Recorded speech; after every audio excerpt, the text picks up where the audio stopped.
राहुल एक Indian youth है जिसके माँ बाप उसकी लाइफ को ट्रैप करने की कोशिश कर रहे हैं ये बोल करके कि बस 10th पास कर लो उसके बाद पूरी लाइफ सेट है। 12th और ग्रेजुएशन के टाइम भी यही बोला जाता है, लेकिन जब वो आज 22 साल का हो चुका है तब उसे बोला जा रहा है कि तुम बस 2 साल गवर्नमेंट एग्जाम की प्रिपरेशन कर लो, उसके बाद तुम्हारी पूरी जिंदगी ऐश से कटेगी। लेकिन ये एक ट्रैप है जिसमें इंडिया के 95% यूथ फंस चुके हैं। आज इंडियन यूथ एक लूप में फंस चुका है जहां एक तरफ कोटा और यूपीएससी का टॉक्सिक एग्जाम कल्चर है, वहीं दूसरी तरफ इंडियन जॉब मार्केट क्राइसिस जहां डिग्री मिलने के बाद भी प्लेसमेंट एक स्कैम बन चुका है। आज मैं डेटा और रियलिटी के बेस पे उस पूरे सिस्टम को एक्सपोज करूंगा जो आपको सरकारी जॉब का लालच देख करके खुद करोड़ों का बिजनेस चला रहे हैं। कोटा राजस्थान का एक ऐसा सिटी है जहां डॉक्टर और इंजीनियर से ज्यादा डिप्रेस और स्ट्रेस स्टूडेंट प्रोड्यूस होते हैं। 10th पास करने के बाद स्टूडेंट को 10x10 के रूम में कोटा में डाल दिया जाता है। उसके बाद उसकी कुछ साल की लाइफ सिर्फ एक वीकली टेस्ट के मार्क पे डिपेंड करता है। यूपीएससी एग्जाम में हर साल 13 lakh candidate exam form fill करते हैं, लेकिन 1000 स्टूडेंट का ही सिलेक्शन हो पाता है, यानी कि selection ratio is less than 0.1%। मतलब कि 99% स्टूडेंट कितना भी इंटेलिजेंट, कितना भी कैपेबल क्यों ना हो, वो इस सिस्टम के अनुसार फेल हो चुके हैं क्योंकि सरकार के पास सीट ही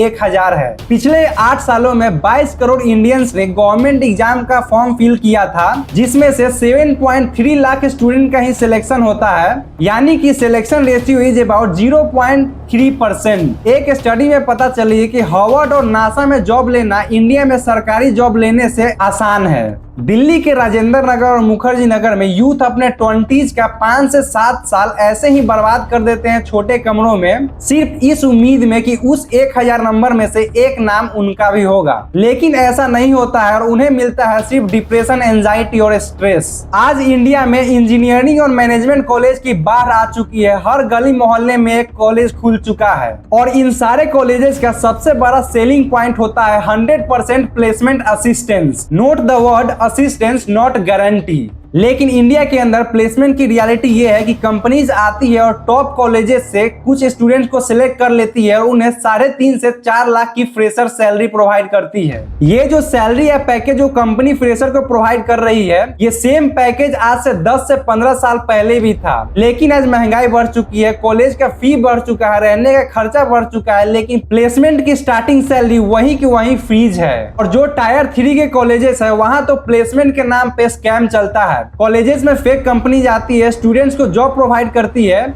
और ट्रेनिंग के नाम पे स्टूडेंट से कुछ फीस डिमांड किया जाता है या रिसेशन का बहाना दे करके ऑफर लेटर को रिवोक कर लिया जाता है। और ये स्कैम Tier 3 कॉलेजेस में जमकर चल रहा है, जिसमें doctor CV Raman university Vaishali भी शामिल है। अब यहाँ पे सवाल आता है कि इंडिया जैसी कंट्री जिसकी इकोनॉमी तेजी से ग्रो कर रही है, यहाँ जॉब क्रिएट क्यों नहीं हो रही है? वेल, साइंटिस्ट इसे एजुकेशन अनएम्प्लॉयमेंट पैराडॉक्स कहते हैं, जहाँ अनपढ़ और कम पढ़े लिखे को जॉब मिलना आसान होता है, लेकिन जो जितना ज्यादा पढ़ा लिखा होता है उसका बेरोजगार रहने का चांस उतना ही ज्यादा हो जाता है। क्योंकि इंडियन एजुकेशन सिस्टम वही 19th सेंचुरी वाला रट्टा मार पास हो वाला मॉडल को फॉलो कर रहा है, जबकि मार्केट में जॉब डिमांड एआई और प्रैक्टिकल स्किल की है। और शायद यही कारण है कि इंडिया जैसे फास्ट ग्रोइंग इकोनॉमिक कंट्री में सबसे ज्यादा बेरोजगार पीएचडी होल्डर्स हैं। आप इस गवर्नमेंट एग्जाम ट्रैप से बाहर आइए और प्रैक्टिकल स्किल और एआई पे फोकस कीजिए। क्योंकि ये मानना कि 1000 सीट है लेकिन मुझे 1000 लोगों से क्या मतलब, मुझे तो सिर्फ एक सीट से मतलब है, ये सच में फुद्दू टाइप का माइंडसेट होता है। अगर आपको ये वीडियो पसंद आया हो तो वीडियो को एक लाइक करके चैनल को सब्सक्राइब कर दीजिए और इस वीडियो को अपने उस दोस्त के साथ शेयर कीजिए जो गवर्नमेंट एग्जाम के ट्रैप में फंस चुका है। क्योंकि जितना जल्दी वो इस ट्रैप से बाहर निकलेगा उतना ही ज्यादा लाइफ में कुछ कर पाएगा।